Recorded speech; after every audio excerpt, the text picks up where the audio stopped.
रायपुर के राजीव भवन में कांग्रेस कार्य समिति सदस्य कमलेश्वर पटेल ने प्रदेश कांग्रेस अध्यक्ष दीपक बैज की मौजूदगी में प्रेस वार्ता कर राम मंदिर ट्रस्ट से जुड़े कथित चंदा और चढ़ावा मामले को लेकर भाजपा और आरएसएस पर गंभीर आरोप लगाए हैं।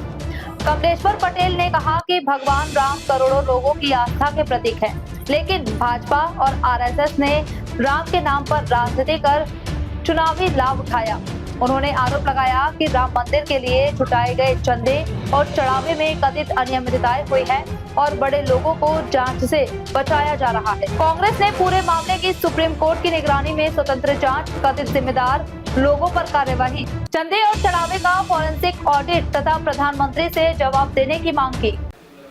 जी भैया,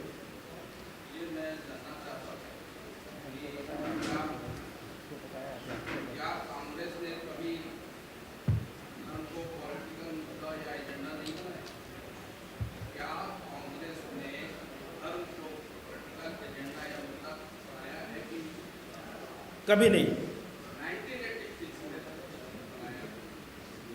मेरे संज्ञान में नहीं है। और हाँ हाँ हाँ,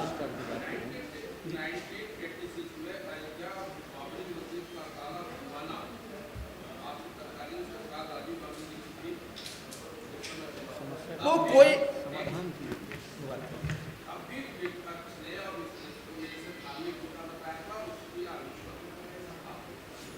देखिए, ऐसा है कि किसी समस्या का समाधान करने के लिए उस समय स्वर्गीय राजीव गांधी जी ने, मुझे जहाँ तक ध्यान है, उन्होंने ताला खुलवाने का काम किया था, क्योंकि विवाद की स्थिति नहीं पैदा कर, पर उन्होंने राजनीति नहीं की। कोई लाभ लेने के लिए, चुनाव लड़ने के लिए ये काम हमारे नेताओं ने कभी नहीं किया।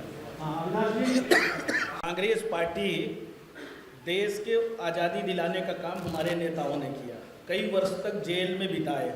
पूज्य महात्मा गांधी जी भी कांग्रेस पार्टी की अध्यक्षता कर चुके हैं और उनसे बड़ा कोई भगवान राम को मानने वाला नहीं था। अंत में भी जिस दिन प्राण निकला उस दिन भी हे राम अगर किसी ने बोला था तो किसने बोला था? गांधी जी ने बोला था। गांधी जी के प्रिय भजन क्या थे?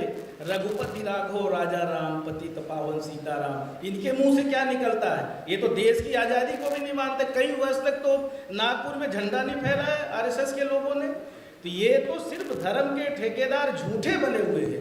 अब इनका पर्दाफाश हो गया है और इसको और विस्तार से पर्दाफाश करने के लिए कांग्रेस पार्टी का प्रत्येक कार्यकर्ता, नेता गांव-गांव में इसको प्रचार करेगा कि भाजपा के धोखेबाजों से सावधान रहिए।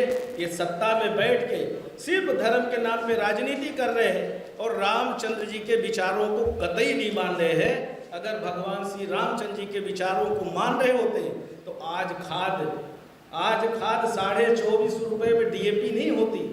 आज बिजली का कितना दाम बढ़ गया, डीजल अनुपलब्ध है, सिर्फ बेरोजगारों को रोजगार नहीं मिल रहा है। आज शिक्षा की क्या व्यवस्था कर दी? इतने सारे पेपर लीक नहीं होते, 84 पेपर लीक्स हो गए। आज पूरे देश की अर्थव्यवस्था को बदहाल कर दिया। विश्व में जाते हैं, दूसरे देश में जाते हैं, हमारी बेइज्जती करा के देश के प्रधानमंत्री आ जाते हैं, इवेंट बनाते हैं। आज देश की जो अर्थव्यवस्था चौपट कर दी, खेती किसानी चौपट कर दिया, औद्योगिक संस्थाएं चौपट कर दी, आदिवासी भाइयों के साथ अन्याय हो रहा है। भगवान श्री राम को मानने वाला कभी ऐसा नहीं कर सकता। अगर भगवान श्री राम को मानने वाले होते तो उन्होंने तो अपने पत्नी का त्याग कर दिया था। उन्होंने 14 वर्ष तक जेल में बिताया था भगवान श्री राम ने। किसके लिए? राक्षसों का सर्वनाश करने के लिए। तो ऐसे भगवान श्री रामचंद्र जी थे, ये हो ही नहीं सकते। ये तो दिन में 4 बार कपड़े बदलते हैं देश के प्रधानमंत्री। 8,000 करोड़ की हवाई जहाज ले लिए। ये भगवान श्री राम के चंद्र को मानने वाले हो ही नहीं सकते। यहाँ लोगों को खाने के लाले पड़े हैं, पत्रकार साथी हमारे सही लिख नहीं सकते, बोल नहीं सकते, इनके मालिकों को गला दबा के रखा हुआ है।